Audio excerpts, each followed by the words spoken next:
नमस्कार दोस्तों, मैं हूं शिवकांत गौतम। एक लंबे इंतजार के बाद हमें एक जंग देखने को मिली है और इस जंग ने जितने भी दर्शक अब तक गए हैं उन सबका मन मोह लिया। मैं बात कर रहा हूं वॉर 2 की। एक लंबे इंतजार के बाद फाइनली हमें वॉर 2 देखने को मिली और देखने के बाद मजा आ गया भाई। क्या बात है, क्या बात है, यही हम कह सकते हैं। This is the best 25th year celebration of Hrithik Roshan. ये कह सकते हैं उनके फैंस के लिए उनकी 25वीं सालगिरह जो है सिनेमा में, उनके करियर की वन ऑफ द बेस्ट कहूंगा, क्योंकि उन्होंने बहुत सारे आइकॉनिक रोल निभाए हैं और कबीर का रोल उनका वन ऑफ द आइकॉनिक भारतीय सिनेमा का रहा है। Hrithik Roshan one of the best actor हम ये कह सकते हैं कंट्री के, और उन्होंने बार बार इस चीज को प्रूव किया है। वॉर 2 जो है ये उनके करियर की बेस्ट मूवी है। उनके कबीर का किरदार जो है वो एक आइकॉनिक किरदार भी बन चुका है। जिस तरीके से अगर हम इस स्पाई यूनिवर्स की बात करें तो उसमें उन्होंने कई ऐसे सूरमा दिए हैं, उनमें से एक बड़ा नाम जो है वो कबीर का निकल कर आता है। इनक्रेडिबल एंड कमेंडेबल, ये हम कह सकते हैं कि दोनों के दोनों जो शब्द हैं ये ऋतिक रोशन पर फिट बैठते हुए नजर आ रहे हैं। बात करें वॉर 2 की भाई, वॉर 2 जहां तक हम बात करें शुरुआत की, तो शुरुआत से लेकर एंड तक आपको बांधे रख रही है। चाहे इंट्रो सीन रहे दोनों ही हीरो के, चाहे कियारा आडवाणी रही हो, और एक सरप्राइज भी है जो थोड़ी देर में बताऊंगा। देखिए जिस तरीके से वॉर में शुरुआत हुई जापान से जर्मनी, फिर उसके बाद एक मिशन, और उस मिशन के अंदर एंट्री होती है एनटीआर की भी, और विंग कमांडर कियारा को कौन भूल सकता है भाई। लेकिन मेरे लिए एक और बड़ा सरप्राइज फिल्म मेरा वो था अनिल कपूर का आना। जिस तरीके से उनकी एंट्री है, जिस तरीके से उनका किरदार है, वो वाकई में आपको बहुत ज्यादा मजे देने वाला है और सरप्राइज फैक्टर भी रहने वाला है।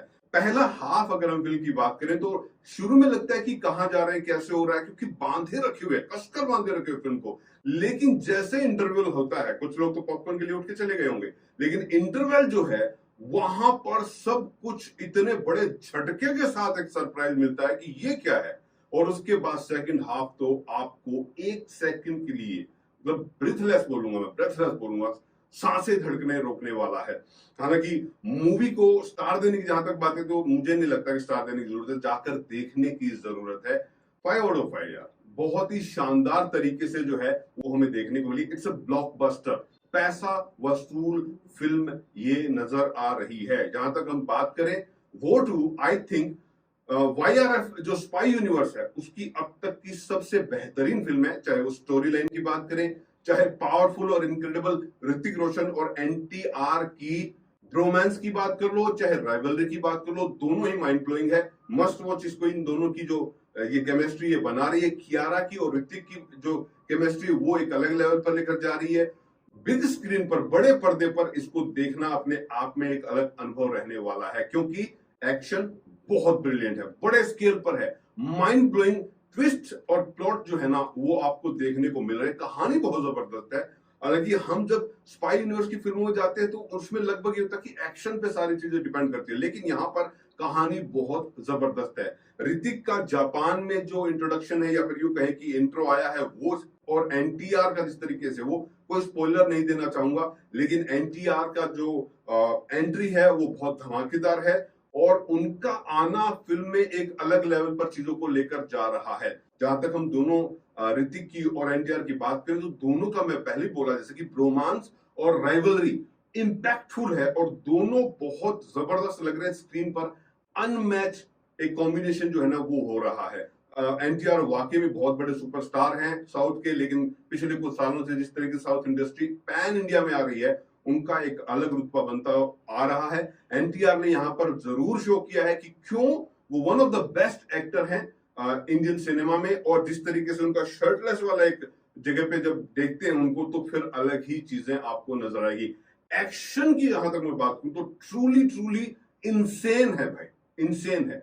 One of the best action movie in Indian cinema ये कह सकते हैं। और ऋतिक और एनटीआर दोनों ने मिलके इस फिल्म को बहुत ही मतलब इंपैक्टफुल बना दिया स्क्रीन पर। माइंड ब्लोइंग इनकी केमिस्ट्री रही है। श्योर शॉट है कि ये फिल्म ब्लॉकबस्टर होने वाली है, one of the biggest action entertainer movie of Indian cinema ये 100% होने वाली है। मुझे इंतजार रहेगा शाम को इसके पहले दिन के मैसिव कलेक्शन का। जहां तक हम YRF की बात करें तो जिस तरीके से फ्रेंचाइजी बढ़ती रही है, मैं पुरानी फिल्मों की बात करूं तो वो शानदार कमाई करके रही और बहुत बढ़िया रही, लेकिन स्टार पावर के साथ साथ अगर आपके पास एक बेहतरीन स्टोरी हो, फिर उसके बाद एक्शन हो, तो मजा आ जाता है।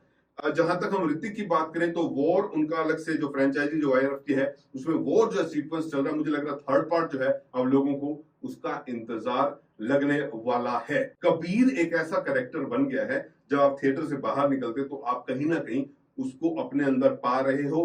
एंड में जो ट्विस्ट है, two big Easter eggs, yes, ये जो है भाई, ये बहुत बड़ा सीक्रेट जो रिवील हो रहा है, ये माइंड ब्लोइंग आपको नजर आने वाला है। ओवरऑल अगर मैं फिल्म की बात करूं तो बेहतरीन फिल्म रही है।